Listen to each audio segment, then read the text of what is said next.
A mysterious place, filled with numerous monsters and traps, has guarded a hidden treasure for 5,000 years that no one has been able to find.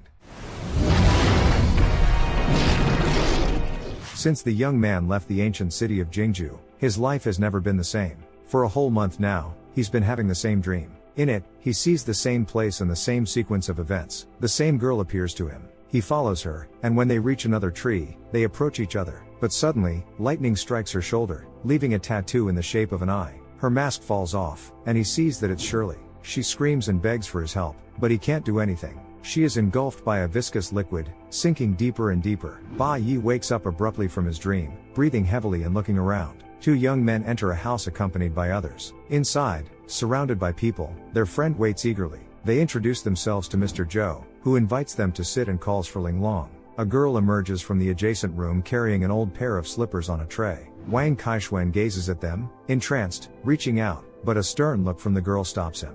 Meanwhile, Mr. Zhou explains that selling finds from ancient tombs is forbidden, and violators must lose their fingers. With that, he orders his guards to begin the punishment. Ba Yi immediately intervenes. According to him, these embroidered shoes from the Qianlong era were found 3 years ago and have changed hands multiple times since. This makes them antiques, not burial items. Punishing them would only drive traitors away. The young men plead for their friend Dejin's release, promising he won't repeat the offense. But Mr. Zhou doesn't let them off easily. He proposes a deal. He asks them to retrieve an item from a deep tomb in the Qianling Yugumao Temple, located in the Qianling Mountains. Ba Yi interrupts, but Wang persuades him to accept the job. Then, Ba Yi asks what exactly they need to find. Mr. Zhou replies, the Longu Tianchu scripture. The three friends walk down the street, discussing the upcoming task. Ba Yi warns them of the dangers, mentioning that many true masters have failed. But Dejin mentions rumors of a map of mountain treasures, believing that possessing it would guide them to the celestial book. Ba Yi is skeptical about the map's existence. However, their friend persists, revealing that the map is located in the Ghost Market. In the evening, the friends head to one of the districts. The Ghost Market has been around for over 100 years. During the decline of the Qing dynasty, the dying children of the Eight Banners sold family heirlooms to survive. Street stalls operated from midnight until dawn,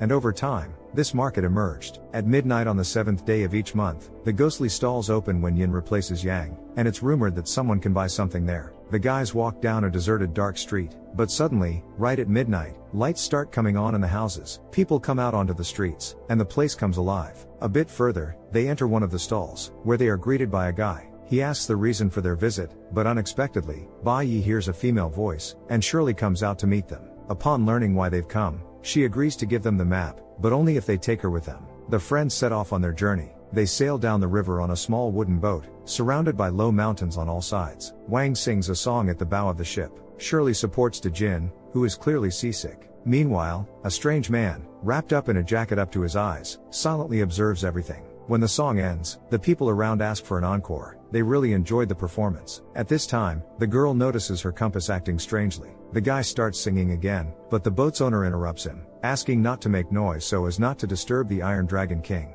The girl inquires who this king is, and the man explains that he is the god of this river. He has been here for hundreds of years, and no ship dares to make noise in these waters, fearing being sunk. However, Wang doesn't take his words seriously and loudly says that it's all just superstition, and if the king comes near them, he'll personally boil him in wine. But the girl is not so dismissive. She looks at the compass again and sees that it seems to have gone insane. Suddenly, something hits the boat, and people fall. Before they can recover, the boat shakes again. They immediately fall to their knees, begging the king to spare them. Ba Yi takes charge and orders the boat owner to take everyone to the cabin. The friends prepare their weapons, ready for the king's arrival. He doesn't keep them waiting long, striking the boat again, knocking Shirley overboard. She grabs the edge of the deck at the last moment. Ba Yi rushes to her aid, helping her back up, and sees a huge monster in the water. Moving to the bow of the boat, the friends await their opponent. Suddenly, a huge creature leaps out of the water. The monster resembles a crocodile but is much larger and has several rows of very sharp teeth. The impact throws the friends back, and the king climbs onto the boat halfway. The company engages in battle, but the creature's skin is too thick, and neither arrows nor swords pierce it. Managing to drive it back into the water, the friends nervously await the next attack. It doesn't take long. Having swum a great distance, the monster strikes the side of the boat, throwing them off again, and the king returns to the water. Realizing that they can't do anything, Ba Yi suggests catching him in a net. Hastily constructing large nets, they catch the monster as it jumps onto the deck, but the nets don't hold. At that moment, a strange man emerges from the cabin onto the deck and, using an electric shock, drives away the Iron Dragon King. Removing the hood covering his face, they are surprised to see that it's Professor Sun. Upon reaching the dock, the whole company goes to a noodle shop. The guys are very curious about what brought the professor here. He tells them that after returning from ancient Jingju, he studied the secret clan of the Ghost Cave, and clues led him to the Longu scripture. Smiling, Shirley says that their paths have crossed again. But Ba Yi is not in the mood for jokes. He asks the archaeologist for his opinion on what happened. The man explains that the monster is an ancient sturgeon, many years old, and it's unlikely it ended up here by accident. After listening to him, the young man decides it's time to set out. However, Wang suggests not to rush. He wants to capture someone along the way. Joyfully smiling, Wang receives a slap. Ling Long is very angry. She waited for him all day. The guy tries to justify himself, as their boat got into trouble, and they nearly died. But Ba Yi interrupts him. He's displeased that he called her. Seeing such a reaction, the girl begins to persuade the others to take her along, and they agree. The whole company sets off on a long journey. Arriving at the location marked on the map as the entrance, the friends begin their search, but all they find is a very deep pit. After moving some planks aside, they try to see what's at the bottom, but it's too deep to see anything. Looking around, Shirley sees a temple at the very top of the mountain. Climbing to the top, the friends cautiously enter inside. Surrounding them are numerous statues and everything looks abandoned. Carefully examining everything around, Ba Yi finds a way to open a passage to the tomb at the bottom of the central altar. As soon as he turns the mechanism, the platform descends and turns into steps. Carefully descending, the friends find themselves in a room. At the end of it, they see iron doors with a protective mechanism that no one could open. After carefully examining the mechanism, the young man instructs the others to stand guard while he deals with the lock. After a series of clever manipulations, the door gives way and opens. And before the company's eyes is an incredible sight, a huge ice hall. Stepping carefully into it, they move forward, but the floor is made of pure smooth ice, and it's very difficult to stay on their feet. Breaking into pairs, they help each other, but Shirley and Ba Yi still fall and start sliding forward at high speed. Using a knife, the young man tries to stop, and he succeeds. Wang and Ling Long, who fell after them, catch up and also stop using the same knife. The professor asks them not to move, but along with De Jin, who also can't stand on his feet, he crashes into the others. The knife can't hold the weight of the whole company and pops out of the ice. They start sliding forward again, and Ba Yi notices ice spikes ahead. They are rushing towards them at a tremendous speed. Shirley tries to stop the slide with a pole, but the ice breaks. Then the young man makes another attempt to stop using the knife, and he succeeds. Seeing a small tunnel between the spikes, the girl pushes the others into it,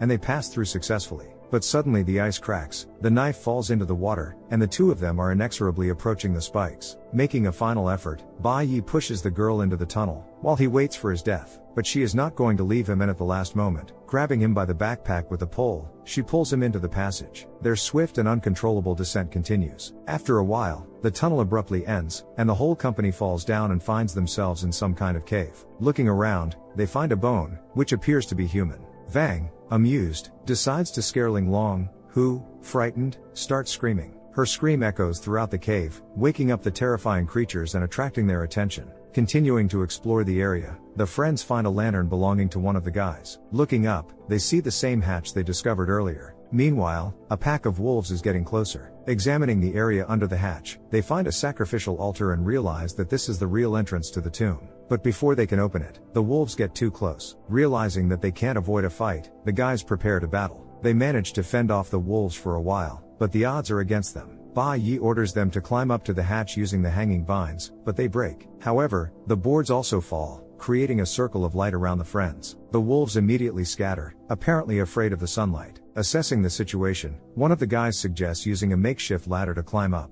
Tying a vine to a rope, they start climbing one by one. Ba Yi stays at the bottom, and just then, the sun goes behind a cloud, and the sunlight disappears. He bravely fights off the wolves, but there are too many. Suddenly, he sees flashes of sunlight. His friends have taken out mirrors to help him reach the rope. Using the mirrors to drive the creatures away, Ba Yi fights his way to the rope and climbs up to the others. Unable to believe they've escaped, crying tears of joy, they all hug each other. Returning to the city, Shirley tends to the guy's wounds. Being too close to each other, they both feel awkward, and Ba Yi, to distract himself, asks about the mark on her shoulder. She explains that it has always been there, an ancient curse. Suddenly, she notices the exact same tattoo appearing on the guy's shoulder. Gathering everyone in a cafe, she tells them everything she knows about the curse. During the war, her ancestors were forced to flee into the desert. There, they found a cave of ghosts and decided to explore it. For this, the cave cursed their entire lineage, and for millennia, no one has lived past 50. The inscription in Lungu is their only way to lift the curse. But seeing the monsters that stand in the way of this inscription, the girl realizes that it's all over. The others disagree, they want to try again to help her lift the curse. After devising a plan, the friends set out again. The treasure map indicates that the hottest sun will be at noon. Considering the distance and the diameter of the well, they will have only 30 minutes to open the entrance to the tomb. Getting ready for the descent, they are stopped by Dejin, who asks for a few minutes to transfer a bottle of good wine into a flask. Successfully descending into the cave with the wolves, the company opens a passage and descends into the tomb. Looking around, Ba Yi lights a special candle to invoke the ancient spirits. A small ball separates from the candle's flame. These are the river spirits responding, spreading out to fill the pattern on the floor and filling the lamps with a bluish light throughout the hall. Moving forward, Ba Yi steps on a hidden mechanism. The hall starts moving, and arrows fly at them from different sides. Successfully dodging all the arrows, they sigh in relief, but not for long. Shurikens come flying at them next. Barely avoiding death, the friends move forward. However, a new trial awaits them, giant grates with sharp teeth. Dodging these as well, the friends climb onto a platform. There stands a stone box, parts of it slide apart, and the inscription rises from it. Carefully taking it, they notice a strange rustling noise. Turning around, they see hordes of giant spiders approaching and the candle flickers out. Spreading out in different directions, they plan to escape using the lamps, jumping from one to another. However, Dejin hesitates, and the spiders attack him. Realizing that these creatures are hunting the inscription, they toss the backpack with it to each other. Reaching the exit, they climb up one by one. Shirley stays behind to hold off the creatures. When everyone has climbed up and she has run out of arrows, she rushes to the ladder, but the spiders ensnare her in webs, preventing her from climbing. Ba Yi can't leave the girl and returns to save her. The others also don't want to stand aside and join them. As soon as they do, the hatch closes, cutting off their retreat. Dejin decides to distract the spiders to allow the others to find shelter. One of the creatures grabs his flask and punctures it. Meanwhile, the friends find a side room and drag a grate there, closing the entrance. The creatures press against the barrier with all their weight, and it gives way under their pressure. Ba Yi, realizing that they won't hold out for long, sees spilled wine on the floor and remembers that the entire palace is covered with a layer of sulfur. He throws a lighter onto the puddle, and fire immediately ignites. It spreads with incredible speed, engulfing the floor, walls, and spiders. However, they are still cut off from the exit by the closed hatch. Mentally resigning themselves to their death, they join hands, but suddenly Shirley sees that her compass has gone crazy again.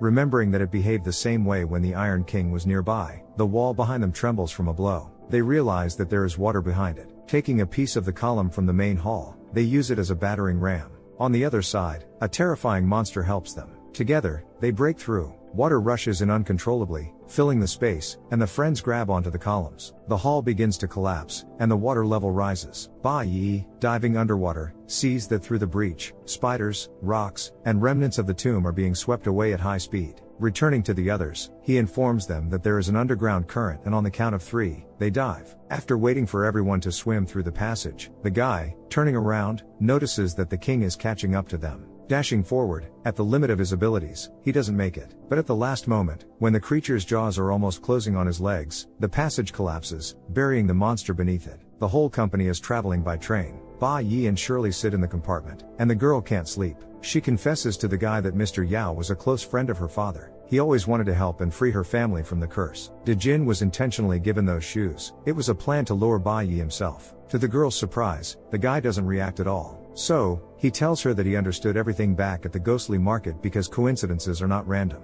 She feels very sorry for using him and asks for forgiveness, but he's not upset. This mark is an unjust evil that befell her family, and evil must be resisted. At that moment, the others join them, reassuring the girl that injustice must be resisted together. Throughout the night, the friends tried to cheer up Shirley, forgetting that they also suffered that night. Share your thoughts in the comments below, hit the like button, and subscribe to the channel. See you in the next videos.